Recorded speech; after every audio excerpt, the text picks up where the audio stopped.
Today on VLAMP, we're showing you how to properly conduct a sound check.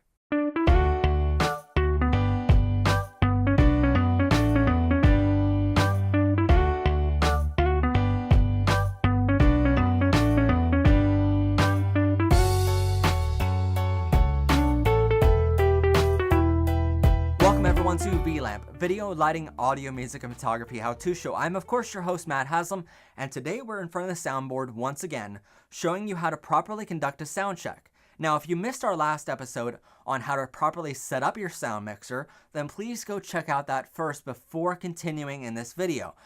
Today we're going to be talking about how to use all these buttons in front of us, but on that episode we explained what all of these buttons do, why they're here. We explained what the inputs and outputs on the front of the mixer are for. We explained all these different buttons in length. So please go check out that first before this video, because I think you need a basic understanding of what all these 667 buttons do before we continue and showing you how to use them.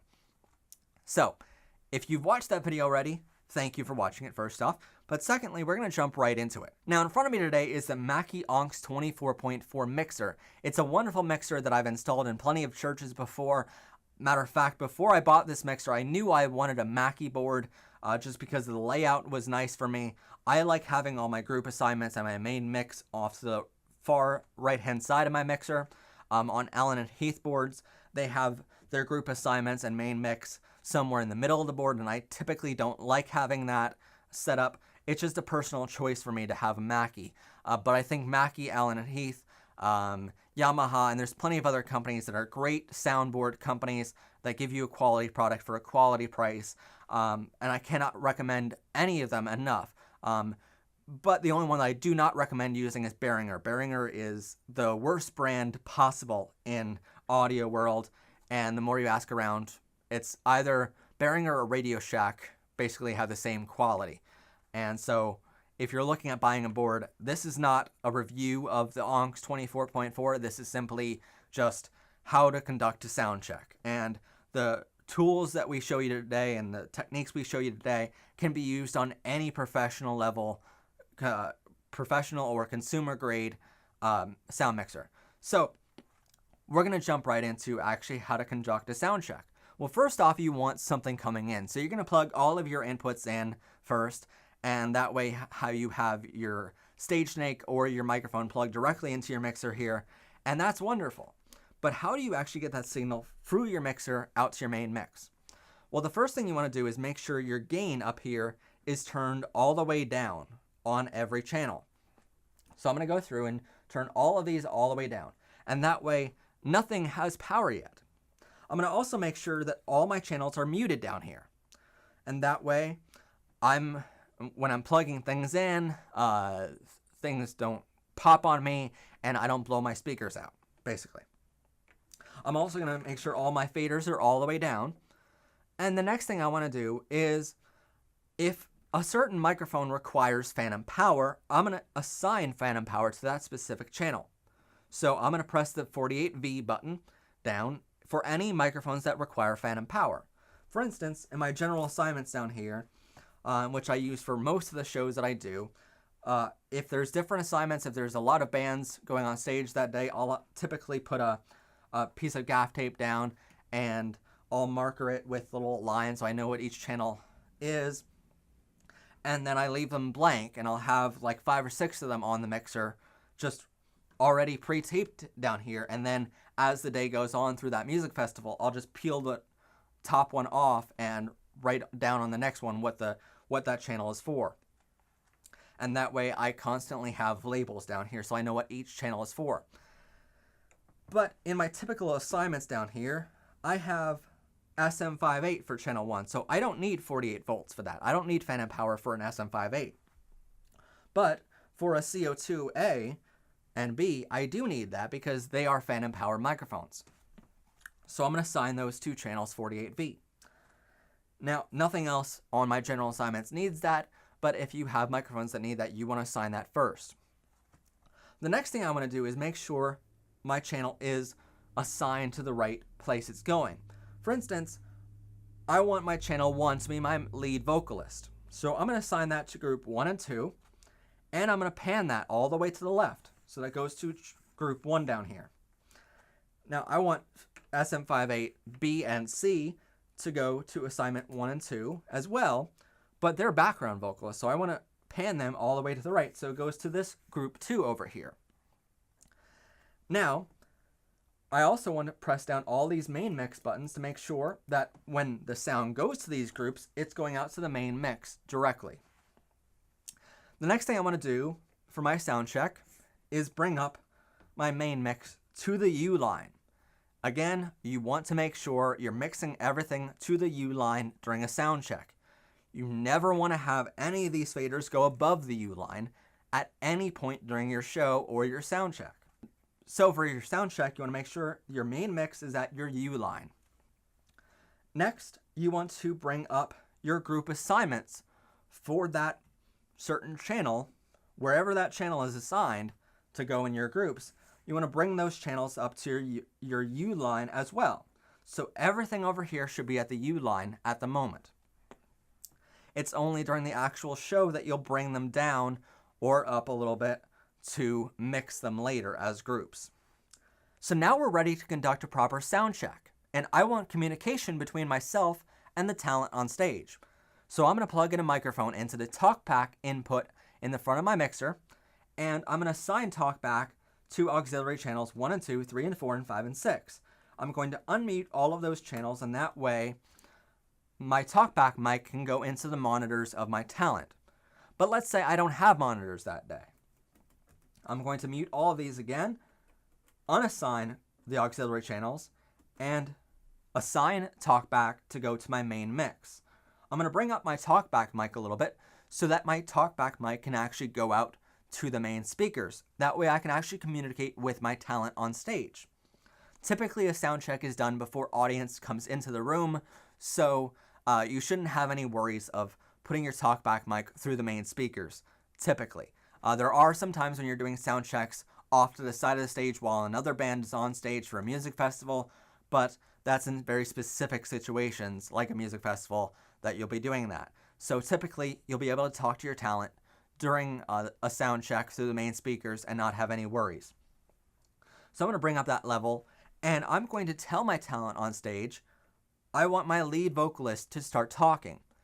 I want to tell them not to just say, mic check 1, 2, 3, and then stop. I want them to keep going. And I want them to properly give me vocals that they're going to give me during the live show. So I'm going to say to them something along the lines of, please talk or sing at the same level you're going to sing during the show. And I only want to hear them. I don't want to hear any other instruments or any other people on stage. I only want to hear them. And they should be talking at the same exact volume they're going to be talking later during the live show. So I'll tell them to talk and keep talking until I tell them to stop talking. So they're going to recite the alphabet or something very simple just so I can get a proper sound check. On that microphone now, I'm going to bring that fader up to the U line. Nothing above the U line again. But I'm going to bring it up to the U line so I can have a proper level. Then, once they start talking, I'm going to bring up the gain of that channel until I can hear it at a proper volume. Until I can hear it and I don't have to strain to hear it. But I also want to be looking here and here on my mixer to make sure it's not peaking. For instance, in this channel, I can see that maybe the sound is coming in and only this first green light is on, which means it's not loud enough yet. So I'm going to bring up the gain once again. So I want more power to come. So I want more power to go to that microphone. So I'm bringing in more audio from that microphone input. Now, let's say, for instance, I turned up the gain, and now I have 2 green lights, which is great. I'm also seeing over here that when they're talking or they're singing, only the green lights are turning on and off. Anytime I see yellow, which are up here, or the third LED light down here, or I see red, which is the top 2 lights up here in my main mix outputs, anytime I see yellow or red, it's bad. That means your sound is actually peaking, and that means you're bringing in way too much audio for your mixer to process, which means the quality of your audio going out is going to be severely diminished. Now, peaking also happens when you're turning your fader above the U line, and you should never be doing that. Anytime you turn your fader above the U line, or you have these red lights turning on and off, that means basically, even if it sounds okay to you as a sound guy, a proper sound engineer will notice that sound is actually sounding horrible coming out of your sound mixer. Now, if you're peaking and you're in the red or yellow zone of these lights, you may not even notice it at first. If you're not trained on how to hear sound, and if you're not trained as a professional audio engineer, you may not hear the difference if your sound is peaking or not. But a professional audio engineer will, and your audience will. Even though an audience isn't professionally trained, they'll notice there's something muddy or something wrong with the sound. So having your sound peaking will typically have your audience complaining. So we always try to stay away from the yellow or the red zones, which are the peaking zones. Once I have a proper audio level here in my gain, I'm hearing it through the speakers just fine. It's not peaking through any of my lights right here. And all of my levels are set over here. That means that channel is ready. I then move on to the next channel, the next channel, the next channel, and so on until I have all of my channels for that day completed. Now, this is a 24 channel mixer, but let's say, for instance, we only have 8 instruments or microphones on stage. I'm only going to use this. All of these are going to be unassigned, they're going to be muted, and the faders are all going to be down all the way. So if you have a 24 channel mixer, or if you have a mixer that has more channels than you're actually using, it's perfectly fine as long as that channel is muted that you're not using. So let's say we have everything already set. All of my microphones and my instruments are all set for the day, and we already conducted our sound check. Well, actually, our sound check isn't done quite yet. We want that band, if we're doing a band, to perform a song, an entire song. If we're doing a motivational speech or something like that, we want that speaker to talk once more, along with whatever kind of music they're going to have behind them. We want to check that their computer input from their PowerPoint is properly going through the speaker system. We want to check everything individually, but then we want to check everything as a group. So if we're doing a band, we want them to perform an entire song. That way we can have everything set against each other. Because right now all we have at the moment in our sound check is each individual channel is set to the proper volume it should be. But it's not set to the proper volume against other channels as compared to other channels. So our lead vocal might be set to the same exact volume at the moment as our background vocal. So what we want them to do is actually perform a song for us. When they start performing, I can adjust different volumes over here in my group assignments, or certain individual volumes of a channel over here, and that way I can bring down or turn up a certain vocalist if I want to, and that way I'm getting a proper mix to my speakers, and that is how the band is actually going to sound. Now, like I said, if we have a female vocalist, we want to make sure our EQ highs are turned up a little bit, and our EQ lows are turned down a little bit. If we have a male vocalist, we want to turn the lows up a little bit, we want to turn the highs down a little bit, and if we have a bass drum, we want to turn the low up a little bit and highs down a little bit. Basically, whatever you're miking up, you want to decide what kind of sound is coming in and what kind of sound you want going out. For instance, for like a baritone male vocalist, you want to have more lows coming out than you want to have highs, and so you're going to turn up the lows a little bit. If you're having a soprano singer, then you want to have your highs up a little bit and your lows down a little bit. So on and so forth.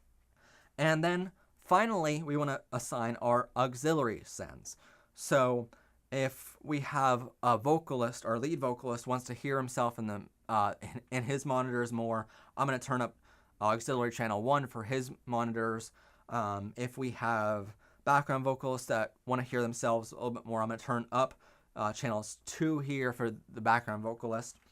If we have a drummer that wants to hear the lead singer a little bit more, I'm going to turn up probably their monitors in that channel, and so on and so forth. I want to give the talent on stage the sound they want to hear before the show starts. If you've ever been to a show and you've heard the performers stop halfway through the show and say to their sound engineer, "Can I get a little more vocals on my monitors?" It is extremely, extremely unprofessional to stop your show and ask your sound engineer to do anything for you. This should all be done and all be programmed before your show starts during that sound check. That's what a sound check is for, to not just make sure your microphones work and make sure it's all assigned to the right places and it all sounds good for your main mixer, but it's also to assign your auxiliary channels so that your talent is hearing what they need to hear in order to properly do their show. If they need to hear something else or more, I do something different.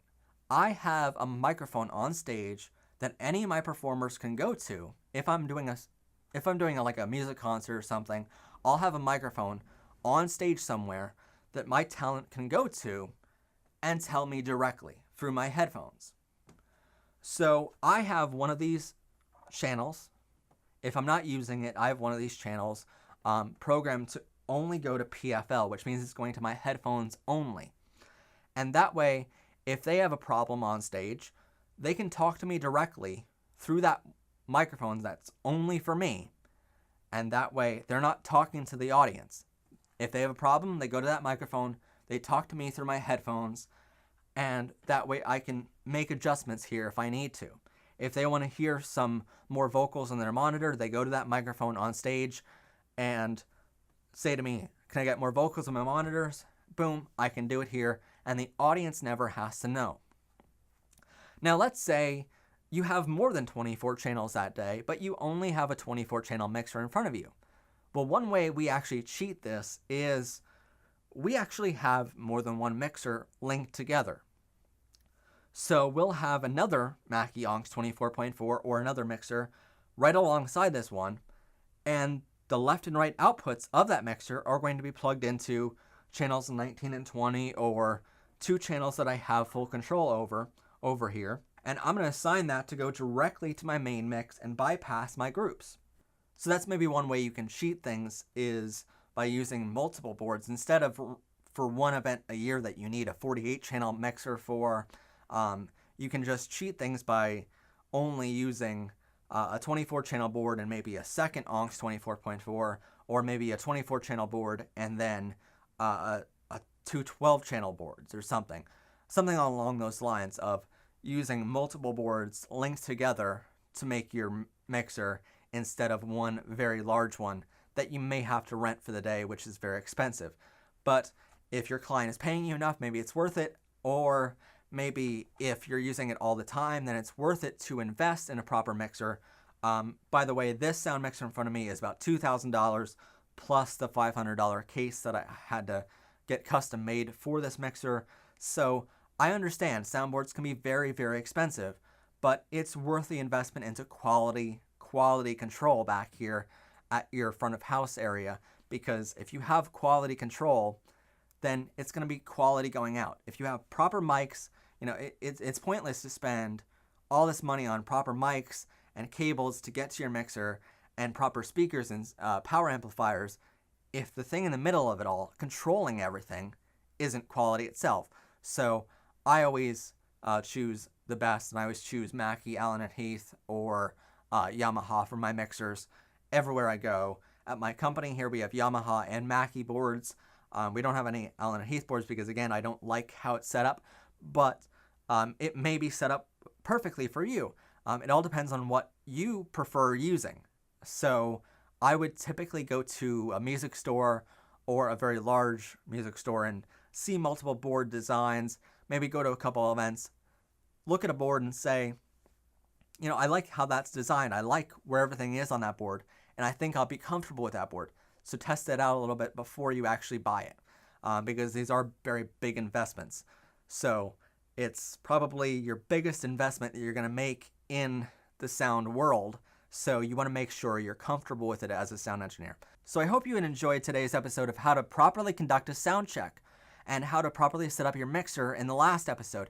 If you enjoyed these episodes, or if you've learned anything at all from them, please do give it a huge like and subscribe to our channel for even more content coming in Season 5 of the show here.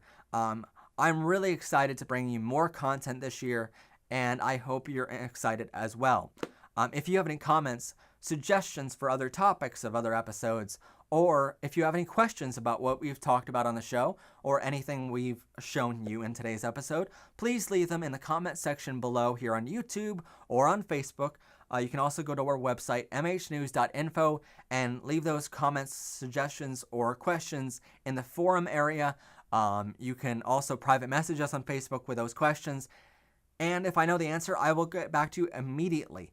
If I don't know the answer, then I will send it along to a team of experts that are behind the show who know more about certain things than I do in specific topics, and I'll send it along to them. They will forward me their answer, and I will forward it to you. I will make sure you get the answer, regardless.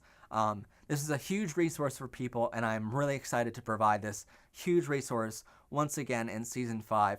So please comment, ask your questions, let us know any suggestions you have, and give us all your feedback. This is a two-way street. It's not just a one-way street.